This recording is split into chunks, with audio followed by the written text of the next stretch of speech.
welcome. Today's training will be covering the BCBA role across the lifetime of an authorization.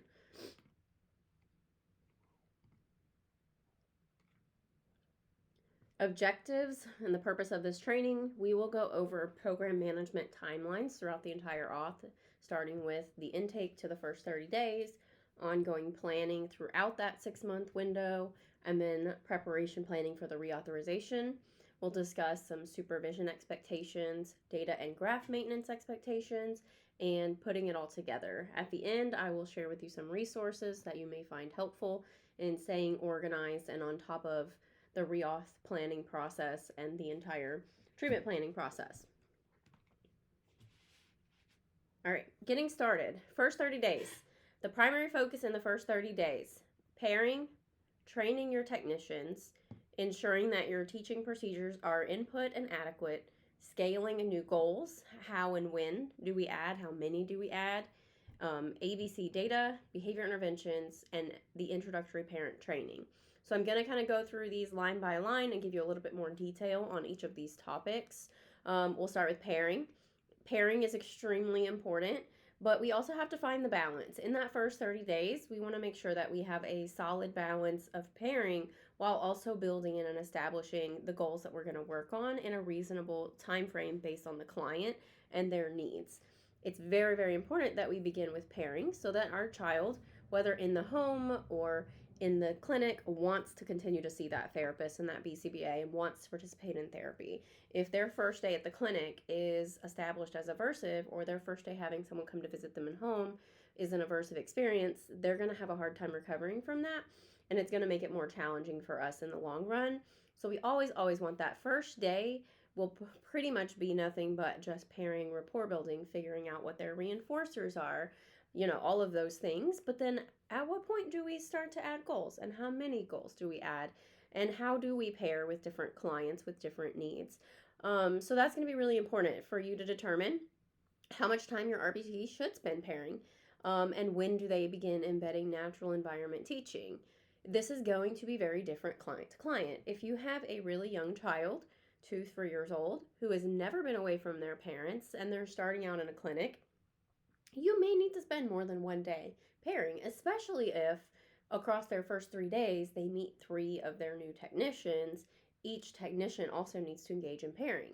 But what you might see is maybe that'll look a little bit different if you get an 8-year-old who's very verbal and doesn't have a lot of behaviors but needs a lot of social skills. Pairing is still going to be imperative, but do we need to spend as much time, or can we begin building our goals in a little bit faster? So those are all things I want you to consider when you're talking about pairing to your RBTs. It's important that you train them on how to pair across clients. The way that you're going to pair with that second client snapshot I gave you is going to look very different from the first one. So with a 2-year-old versus an 8-year-old, you're going to need to communicate with them a little different. You need to have a lot more energy and be more playful with the 2-year-old probably than the 8-year-old. And some of our therapists don't know how to play with a really young child without asking questions and placing demands and still giving those instructions. So it's going to be important that you train them on what pairing looks like based on that client, which again leads to that next step of making sure that you are there for the very first session with that client.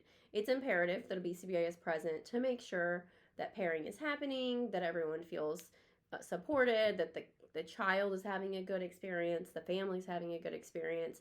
If for any reason something comes up and you can't be there, then we need, and in advance, we need to communicate that with scheduling, push back that start date.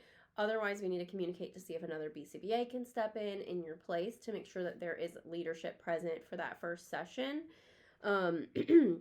In addition to communicating any kind of changes like that closely with the operations team, so all of that can be coordinated to make sure that there is a BCBA there.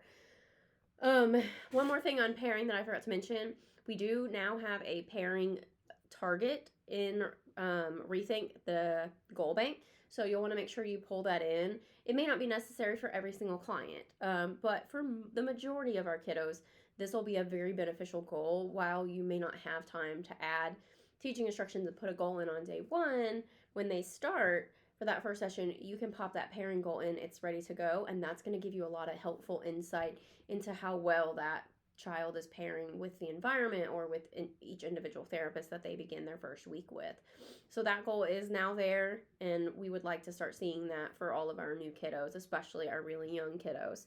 That'll also be beneficial for you when you have 3 months down the line, maybe a change in staff. That new staff member on their first day will run that pairing program so we can see how the child is doing and pairing with them, and it gives them something that is meaningful to work on without running too many goals too fast. As we talk about training technicians, we're also going to want to train them on data collection, including ABC data, making sure that they understand how to input that, make sure that they pulse check and make sure they understand what the actual antecedent behavior consequence chain is and the functions of behavior. Because the way that Rethink is set up, they're actually choosing what they believe is the hypothesized function. So if they don't understand the functions, you could get incorrect data, which could be confusing for you in analyzing that and building your behavior plan based on that information. So do make sure that you train them on that. And they can also help you with preference assessments. So if they need a little more training with that and identifying reinforcers for kiddos that don't readily engage with activities, that's something you can train them on as well. And one other important area of training the RBTs for a new client, I'm sure that they're all, going to go through the process of learning how to write session notes. They're going to get training on that at the beginning of their tenure. But let's say they've never started a brand new client. It's very important that they know how to write those session notes. I have seen quite a lot of session notes come in that will say, no goals were targeted today because the BCBA didn't add any. Or no goals were present, so nothing was done. Like those things are very important to not say in our session note. You can teach them how to talk about pairing, what they did, what reinforcers the client had, etc. But make sure that they know, please don't write there were no goals or no goals were targeted, and basically insinuate that nothing happened during the session, because that's very much probably not the case, but we need to make sure we're documenting that appropriately. The next topic is teaching procedures.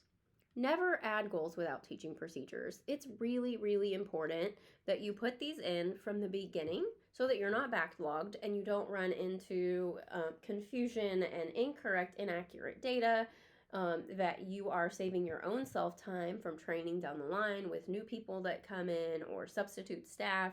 You won't have to continue to repeat yourself if you put in teaching instructions that are individualized and customized for that skill, for that child.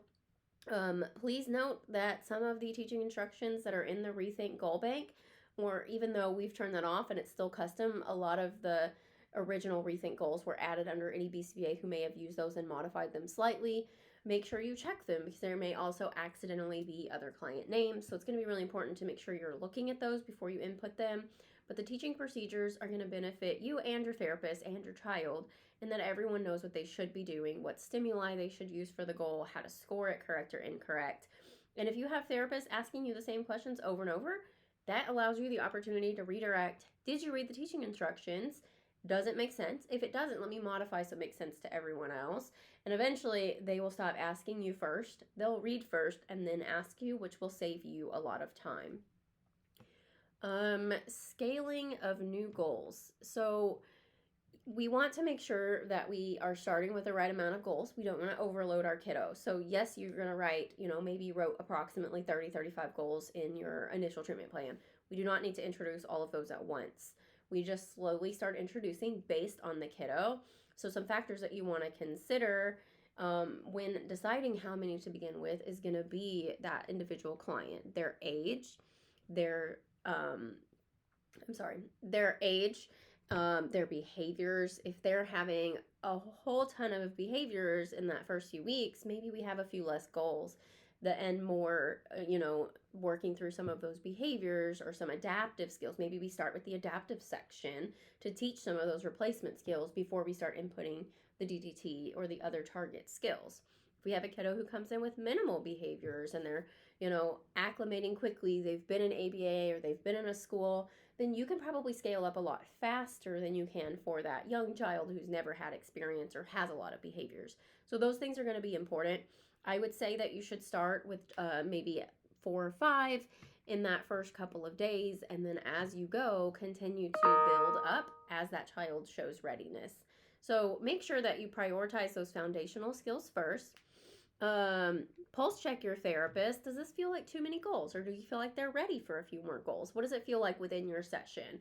Consider the length of the session. Do you have one therapist covering 6-hour days, or do you have two therapists per day covering, 3 to 4 hour sessions? That's also going to impact how many goals you want so that it feels effective for them in that amount of time to kind of get through those.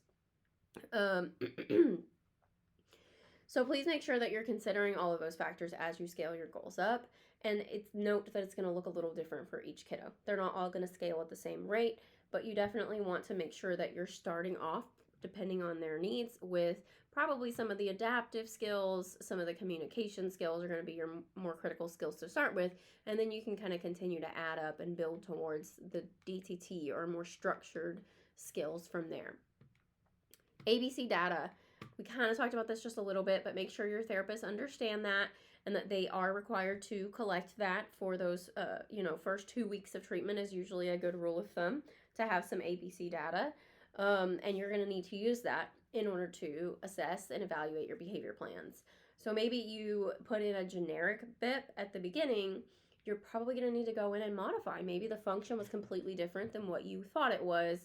Make sure that you do check those, that you don't write a generic BIP that, when you have a very limited insight and then never adjust it, because that's not going to be beneficial for the kiddo or the therapist. That is something that is a living, breathing document that you may need to modify multiple times over the course of the authorization. But that ABC data is going to help you. You may also need to address whether or not you kind of hit the mark correctly on the BIPs based on that intake. Sometimes I've had clients where the parents are like, no, they have absolutely no behaviors at all. And maybe I only observed one thing in the assessment, so I added that one behavior. And then we get there and I see 2 or 3 behaviors that I wasn't prepared for. We need to evaluate whether or not those need to be behavior plans. It's important that you make sure first that you're aware of developmentally appropriate behaviors at various stages. Maybe just crying and whining for 5 minutes at a time, a handful of times throughout the day, does not need to be tracked for a 2-3-year-old. Even tantrums, you would want to evaluate, is it within the realm of developmentally appropriate? Or, hey, is it lasting for 20-30 minutes multiple times a day? Then we probably want to address that. But make sure you're evaluating whether or not any behaviors need to be added or, at some point mastered out. Maybe they no longer are occurring if there was a gap between the intake and the start date. So please make sure that you're just monitoring those, you're checking them, you're adding or discontinuing as appropriate in that first month of treatment. The last thing on this slide that we'll talk about is the introductory parent training. So in this, it's really important that you get your parents in during that first 1-2 weeks at the longest. Ideally that first week. I usually go ahead before we ever start treatment. I send an introductory email from myself saying, hey, this is, I'm Amy, I'm going to be your BCBA. These are the specific things that we're going to be looking for in the first day of therapy. I would love to connect with you so I can get to know you and your family and your priorities a little more. But these are our expectations for scheduling. Here's how we schedule. Here's my calendar link, or we can schedule regular recurring meetings on specific days. Be prepared for that. So that when they walk in on day 1, it's not a surprise when you're like, oh, hey, we need to schedule a parent meeting. They know that from the very beginning. So that's going to be really important. You set that up. Give them a little background about yourself as well in that introductory email. And then from there, once you get them in, that is probably the most critical parent meeting you're ever going to have, because that is their first impression of you, their first impression of ABA. We want to make sure that we're getting them oriented to how things are going to look and setting the expectations and standards. So in that meeting, I always introduce, this is what we're doing today. This is pairing. These are the goals that we've written for the initial assessment. Here's what we're going to start with and why. Here's how we're going to scale up. Make sure they don't have any questions about the goals that you're starting with. Ask them questions about their family, their home routines, things that are going to help you.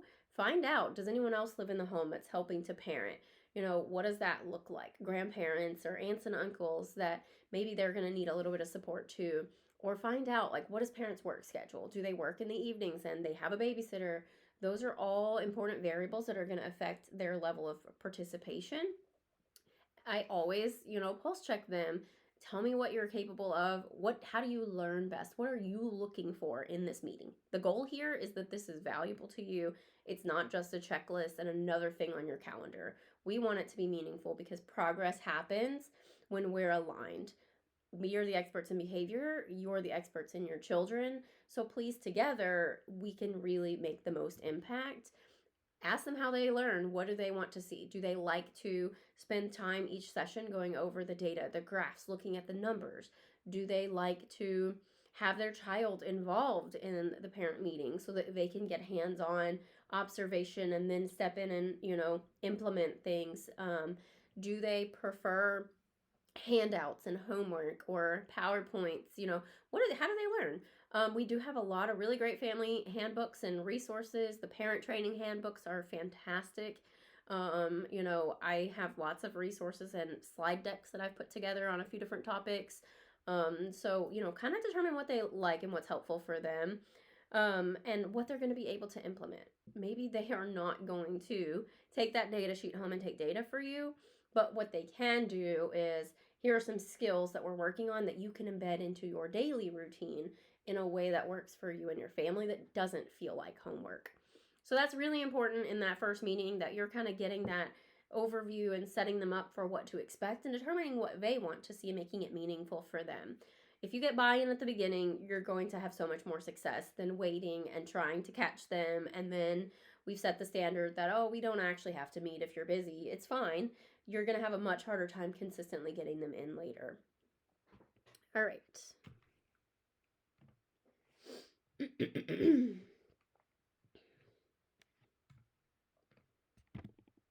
So in this next slide, we're going to talk about program development and goal prioritization at the onset of the auth. So some key considerations as you're developing your goals: making sure you're understanding, is this child comprehensive versus focused programming? Comprehensive meaning that you're targeting all skills across domains, so they're having a lot of deficits in every area: adaptive, social, communication, play, etc. Versus focused, these are more likely going to be your older or part-time kiddos that have fewer behaviors. Maybe you're primarily focused on 1 to 2 domains at the most. So maybe that's social skills or just some communication skills. But so kind of determine, is this a comprehensive program? Is it focused? Do I really need to hone in on 1 or 2 particular skills, or do I kind of need to target, across the board? It's going to be based on their client profile, not just chronological age, but developmental skills as well. So the goals need to reflect their developmental level, their chronological age, their interfering behaviors, and caregiver priorities needs to be considered in writing your goals and your plans. If caregivers find a goal that you have completely meaningless, we may need to consider if that's appropriate or not. And in some cases, maybe we just need to explain to them why we're targeting this skill. So just making sure that you've addressed that with them and that they're on board and understand what you're doing and why you're doing it.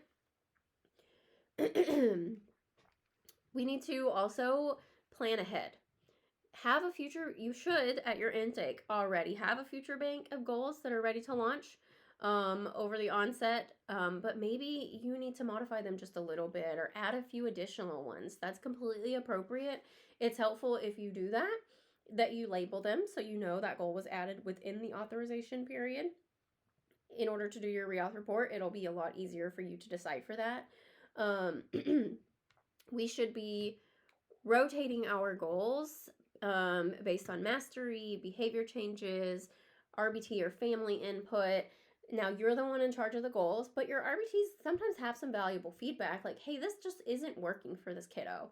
They're just not getting it. Can you take a look at it? Maybe you go in and you look at it and you say, hey, you know what? I'm missing some prerequisite skills. Let me hold this one, go back and target these other skills first, and then I can put it back. Or maybe it's no longer relevant. Or maybe I didn't realize that the targets are not relevant to that kid's culture, so those specific targets just need to be changed out for different targets that are more meaningful for them. Maybe I started with identifying receptive idea of food and realized, all of the food is something that they don't eat in their culture. Maybe I need to put things that are familiar to see if that will make a difference in the programming. So it is important that you check in, that you rotate things accordingly. as you go. So it's not like this is set in stone and I can't deviate from this. It should be pretty consistent. It should be a really solid skeleton, but there's going to be small changes and modifications that are going to happen naturally throughout the authorization as certain skills develop naturally, or prerequisites were missing, or just overall changes that need to be accounted for. So at what point do you discontinue a goal?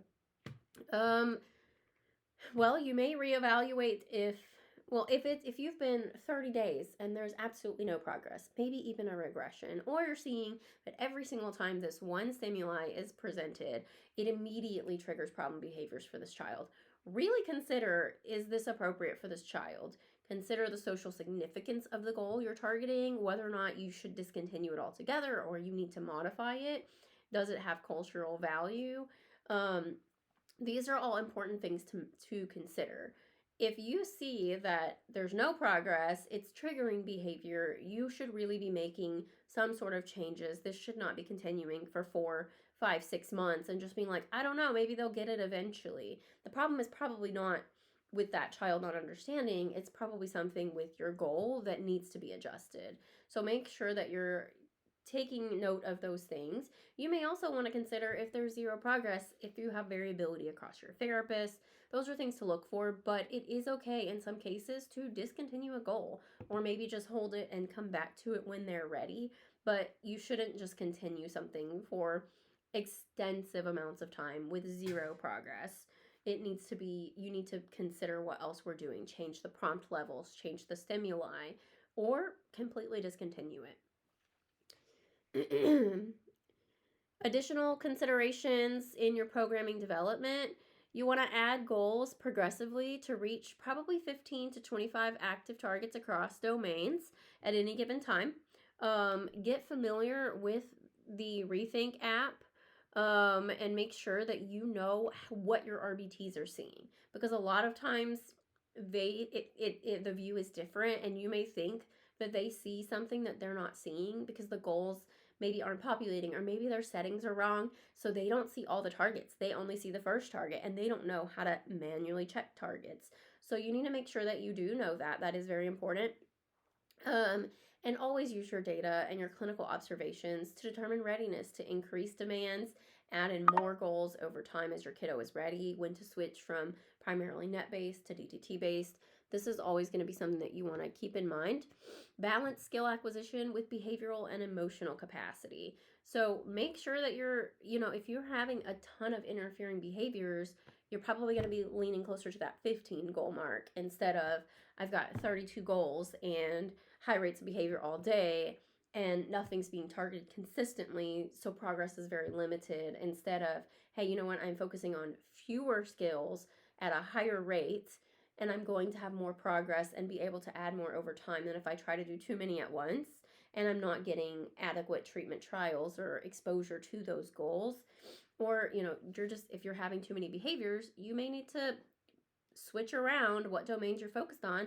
Focus first on the communication and the adaptive skills. More than likely, if you break those barriers and those deficits and they're able to communicate, or they're able to, have some of those basic readiness skills, you're going to have more success with those other goals. All right, let's see.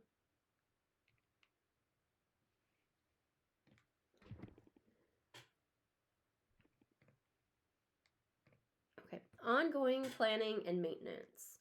So we're going to talk about expanding and individualizing programming after the initial onboarding. So we're going to look at a few key questions before we add new goals. So this kind of goes in line with the last slide. But again, a few more things you want to consider as you're adding goals in. Has the client mastered enough current goals to rotate in new goals? Is there enough room in the schedule to target a new domain or a skill? The schedule and the routine is really important. Let's say your child is 4 years old and you just started a toileting routine. They're going to the bathroom every 30 minutes. And, then we also have a nap in the middle of the day and circle time and lunchtime. They're having and maybe they only come from 9 to 3. you're not going to have as much time. So you really need to think about those variables and how it's going to affect the amount of goals and the amount of data that you're going to be able to do during that period of time. So maybe you need to temporarily reduce the number of goals just a little bit to be more focused while you're working on toileting. So that's something that you want to consider, those routines and how it's going to impact their skills and their mastery of programs. Again, we've kind of, I guess, already touched on this, so maybe a little bit redundant, but make sure that you're looking at behavioral interference and the readiness skills. Is your child ready for DTT? Well, can they sit at a table for 3 minutes and play with a preferred activity? Or are they moving from one thing to the next every 45 seconds and they have 5 toys all at once and they're, kind of touching all of them at the same time, but they're not actively engaging with any one thing? Do they respond to any sort of SD at all from the therapist, even naturally? Do they orient to sounds in the environment? These are all things that are important that you want to consider before you start with DTT skills and sitting at a table and paying attention. Do they scan? Do they have these readiness skills? So make sure you add those skills in first. And considering the developmental appropriateness of that too. If they're 2 years old, how long is appropriate to expect them to sit down at a table? How many DTT goals should they be working on versus net-based goals? Make sure that you're considering all of these things as you're building out and continuing to add goals throughout the authorization period.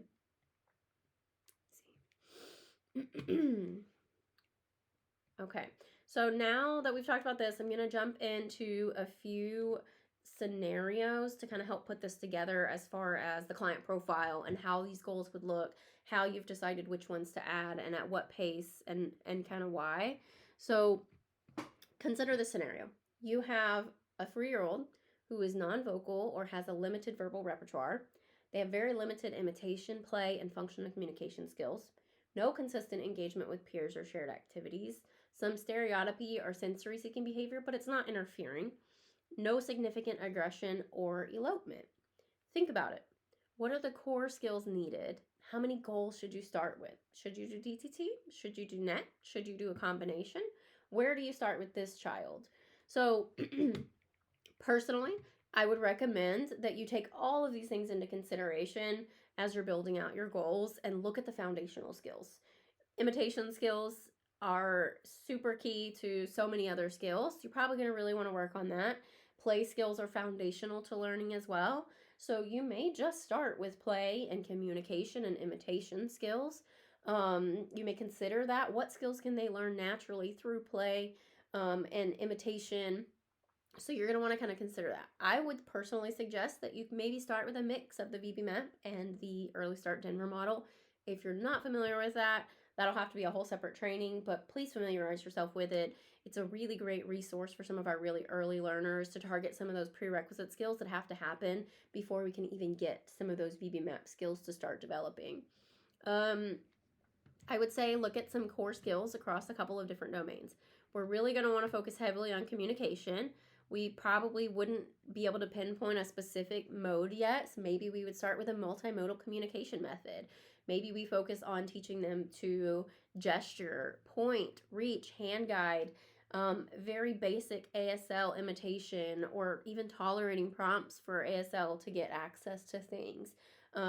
Do they have sounds? Maybe we can do some very basic echoics or reinforcing if they make sounds in response to us prompting words out of them. Are they ready for PECs or AAC?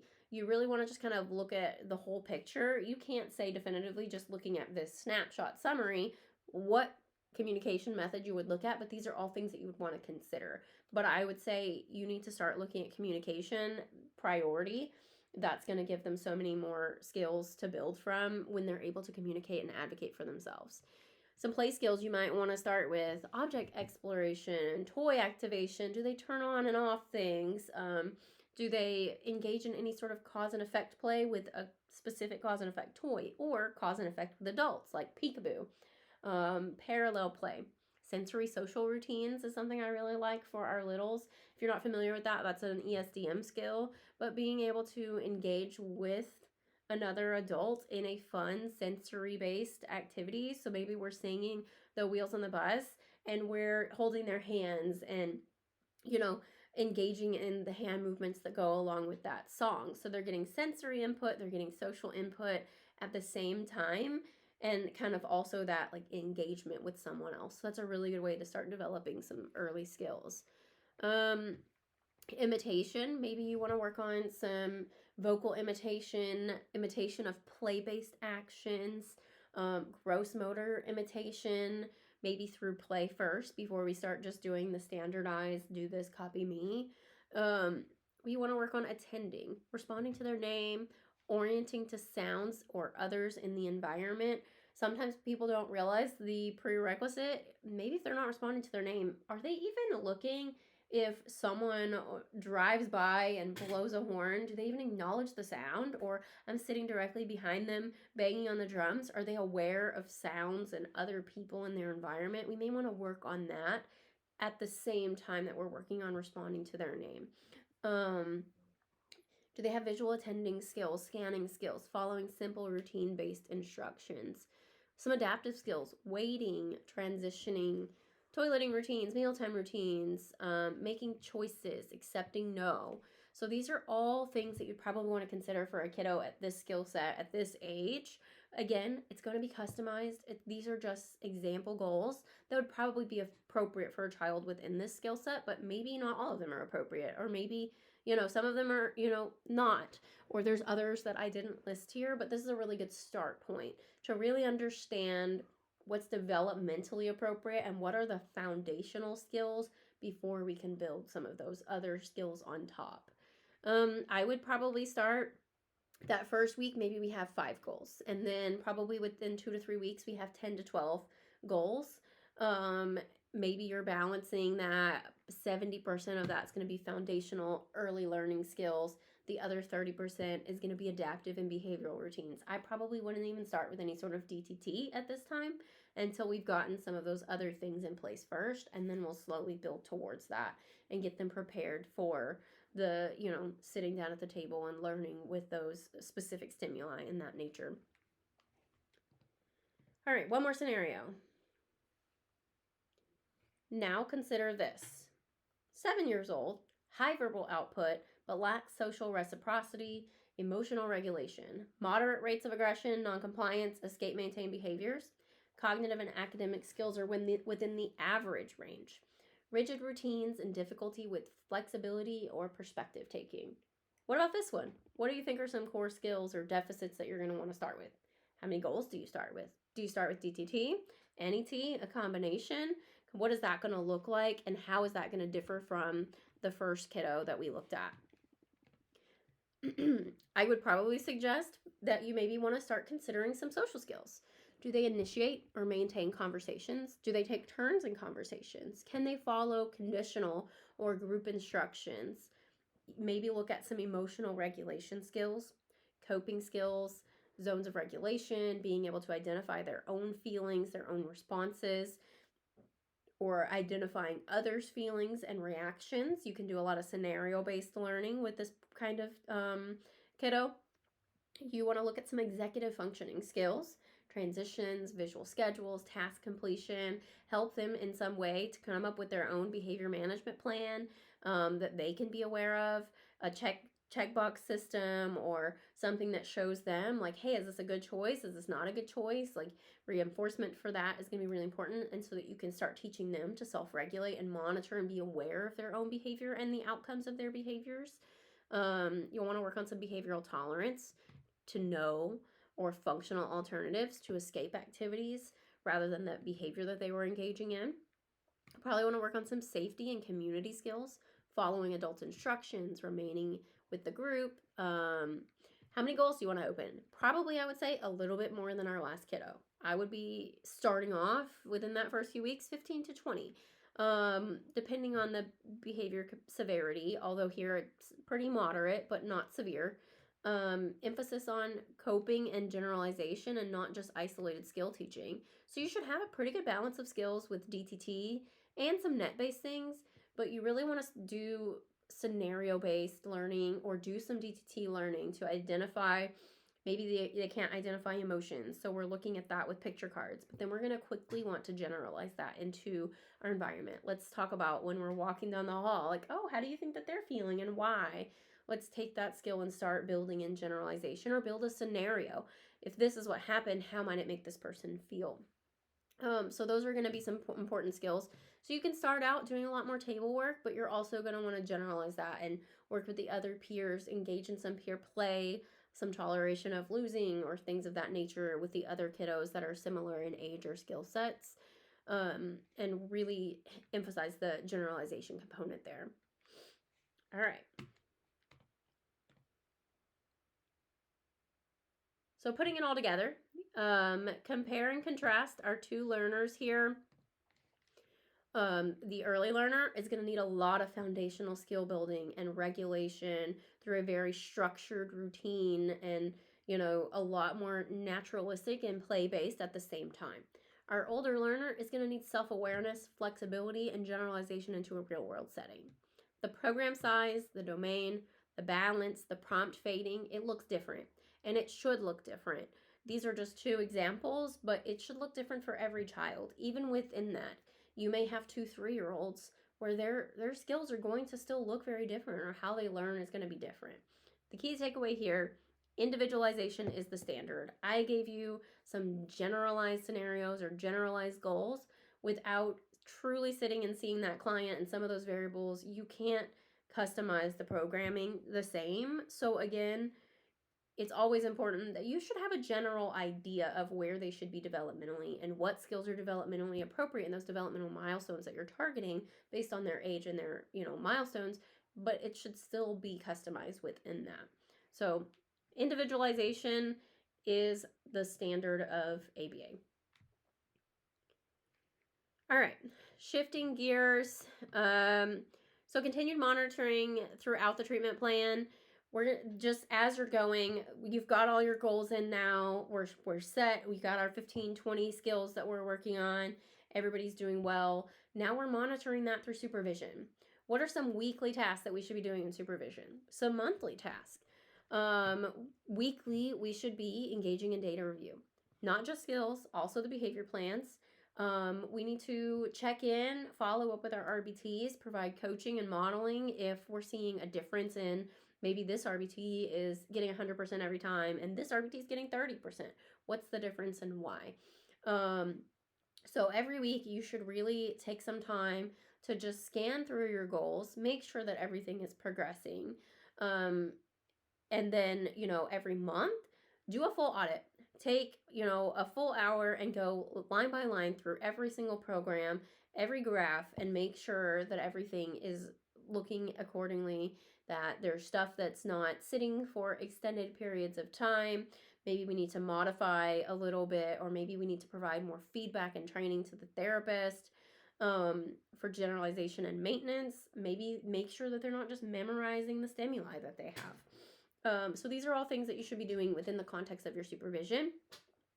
As you're looking at your data and your graphs, make sure you're looking at your trends, not just in one graph, but across the therapist, across each individual target. Maybe a couple of the targets are mastering, but 1 or 2 aren't. Why? What's the difference in this and that one? Your phase lines need to be updated regularly. If your client is out sick, if they had a change of therapist, a change of medication, these are all really important. To any disruptions in home routines. These are things that are going to help you identify, man, everything was progressing, and then all of a sudden there's this random dip and everything seems to have regressed. There's sometimes maybe a clear trend that every time you have a new therapist, you see that. I've seen trends where in the past, I was thinking it must be because we have a new therapist. Every time there's a new therapist that the data is going up or down. And then I looked at it and realized it's not necessarily the new therapist. The data will be really high when there's a novel therapist for a day. But the very next session with their typical therapist, the data drops because they just got a whole day of pairing and fun, and now they're expected to work. So you might see your behaviors vary or your skills vary based on those things. Those are all helpful things to know. Or maybe that medication change really made a difference, or going to school. could it really increase or decrease the responses. Um, Feedback. Seek feedback from your therapist. Ask them if they have questions or if they're confused, or maybe if they see something that you don't see. Again, I can't emphasize enough, you're the one who's going to make those decisions, but do make sure that you listen to your therapist, because sometimes they do have very valuable input. They're spending, upwards of 20 hours a week sometimes with your child, and maybe you see them for 5. So they're going to just see things that might be beneficial for you to consider.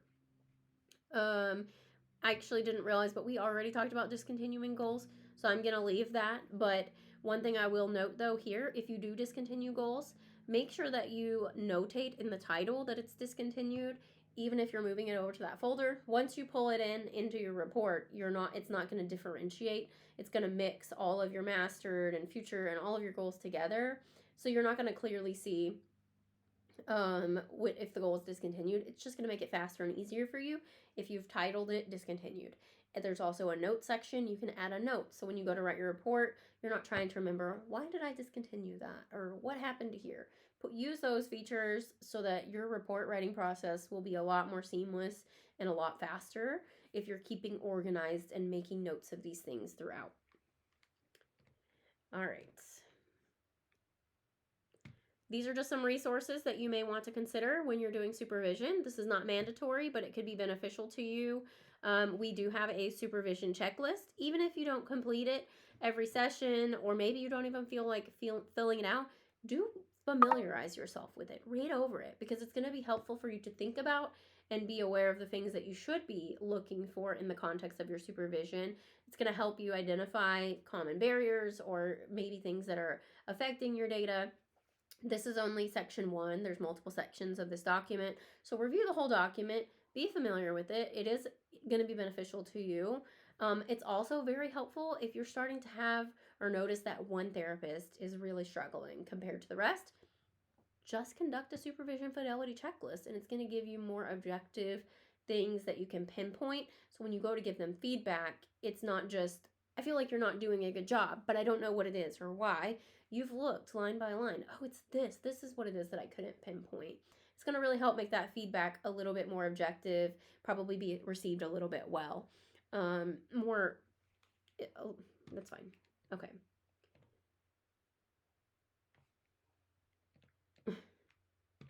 All right. Reauthorization timelines and tips. Set calendar reminders, 90 days, 60 days, 30 days before your expiration date. Please be mindful that here at Breakthrough, every report is due 30 days prior to the expiration. Honestly, that's probably across multiple companies and agencies at this rate in time, because we all know that insurance can be delayed, especially around the 6-month windows, December and June. Be prepared for more delays, as everybody's reports kind of naturally come up at the same time. You want to get ahead of that. We don't want our child to lose services, that family, that disruption. It's not helpful for anyone. It disrupts our staff and their schedules. Please send that in 30 days out to give yourself time for any unexpected delays. For me, I have had my report finished. I have a report coming up. I spent the last 11 days just trying to get a signature from parent, because they had a million questions that they just wanted to review about their report. And then I reviewed that with them, and then they were like, okay, I want to think about this, or I want to think about that. Okay. And then they finally come back and said, okay, I agree, I'm ready to sign it, but I can't sign it from my phone, and I don't have a PDF viewer. So now I have to wait until I'm back in the clinic, and I'm not going to be back in the clinic until next Wednesday. These are all things that happen. If I'm submitting my report the day it's due, expecting that parent's going to sign it same day, and they don't, then you could run into coverage issues and a lapse in service. So prepare yourself for these unexpected things. You never know what's going to happen. Have your report done and submitted 30 days from that expiration date. It also will help relieve your own anxiety when you're not panicking that if I'm 3 days late, my child's not losing services because I'm 3 days late. Plan ahead and remain organized throughout the authorization. If you have numerous reports due around the same time, you need to plan this out. Think about what you can do in the context of supervision. Think about starting some of those assessments throughout your authorization. Now, those direct assessments, you do have to put a date that can't be further than 60 days from expiration, but you can do that all throughout your auth. If I'm doing a BB map and I have 5 BBMAP skills in my treatment plan, and my client has mastered them maybe once a month or every even 3 months, like halfway through the auth. I'm like, let me go check that BBMAP. Check off the skills that I know have been mastered. Take a look and make sure I didn't miss anything or want to add any additional skills. And then just probe a few things. And then at the end, I'm not scrambling of, okay, I waited until the last minute to do this BBMAP and my client's out sick for a week. And now I don't know some of these things without directly assessing it. So plan ahead. Be organized. Do that throughout your auth where you can, or at least schedule it, maybe every 2 or 3 months. You just quickly do a scan of that assessment and add in any mastered skills that you have. Give parents adequate time for those indirect surveys and feedback updates. Some parents are going to get them to you same day. Some parents are going to need 7 reminders and 2 weeks to finish them. It's extremely important that you plan for that you don't send it to them 30 days before it expires and may send it back to you 5 days before it expires, and then you have to get that information into your report and now it's late. Make sure that you give them plenty of time to do that. Prep them in advance, even if you can't send it yet, because there's that timeline. You can't do anything more than 90, 30, 60, or 30 days out. You can tell them, hey, in about a week, I'm going to send you the next assessment I need you to complete. We have to complete these every 6 months. They're required. Let them know in advance to be expecting that email if they don't check their emails often. Prepare yourself for that. Sort of already talked about keeping progress notes and titles on your goals.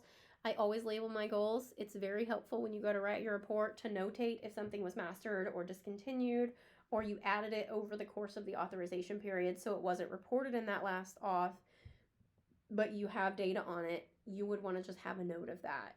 It will make your life so much easier than trying to sift through and figure it out when you've generated it all for your report. Add future goals throughout your authorization. 90 days is when you can officially really want to start that, but you can always say, oh, hey, you know what? This is something that this kid needs, but maybe they're not quite ready for it yet. Let me pop it over here into future. Then when you get ready to write your report, you're not starting with 0 future goals and you've got to write 25, 30. You have a bank already built or a few in there, or you've at least drafted your notes of what goals you may want to add. Add a few here and there, or start doing that when you do that assessment. But make sure that you don't save that all for when you're sitting down to write your report. Okay. More on reauthorization timelines. 90 days prior to expiration, you can begin adding future goals. Technically, you can do that at any point, but at 90 days, if you have not already, you need to start thinking about that. 60 days before the authorization, you can start the draft report, the progress recap, the BIP goals and summaries. You can update your assessments, schedule a parent check-in, send them the assessment. Also, schedule a check-in because there's going to be questions that you're going to need from parents. I have a general list pinned on my computer, so whenever I have a report coming up, maybe a week or 2 before I plan on starting it, in that parent meeting, I'll go ahead and say, hey, in the next 1 to 2 weeks, go ahead and expect that I'm going to send you this assessment survey. In addition, if you could give me a couple minutes of your time, I just need a brief update. Have your priorities changed? Are your goals still the same for your child? Do you have any additional concerns that you'd like to address in this authorization? Have there been any changes to medications? Have there been any changes in your home life? Any changes in other therapies that they're receiving?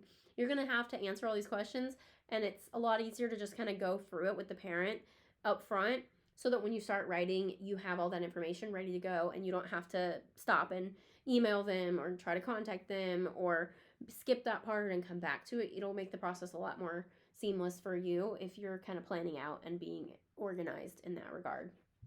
30 days before expiration is your deadline to your clinical supervisor.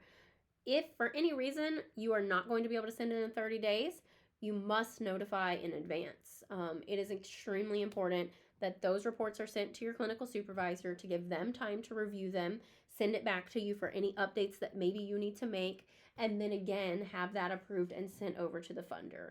Any unexpected delays can really cause a hiccup, and if we're late, we could lose services for our child until it's approved. Not all funders backdate, so sometimes that means we had a lapse and we have to pause for 2 weeks, which again, is a disruption to you, disruption to your RBTs and their hours, disruption to your client. When they come back, they may have more behaviors or regression of skills after that time.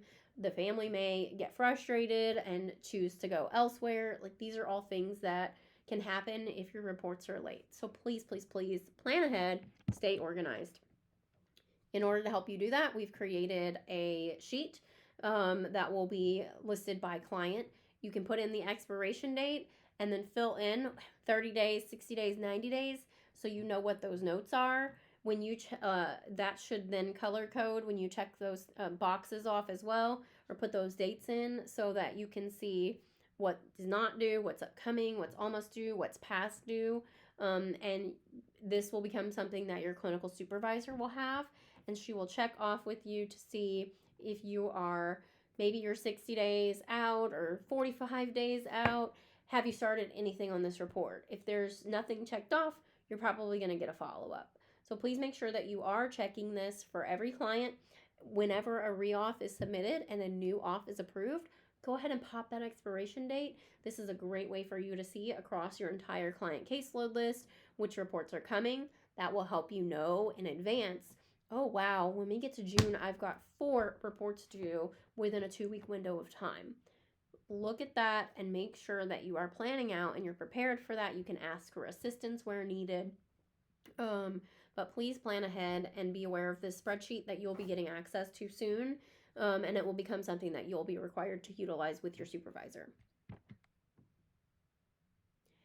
In addition, we have a BCBA workflow. Whether you're new to Breakthrough, new to the field, or maybe you've been here for a while and sometimes you're just like, oh man, I know there's something else I'm forgetting to do, but I don't remember what it is.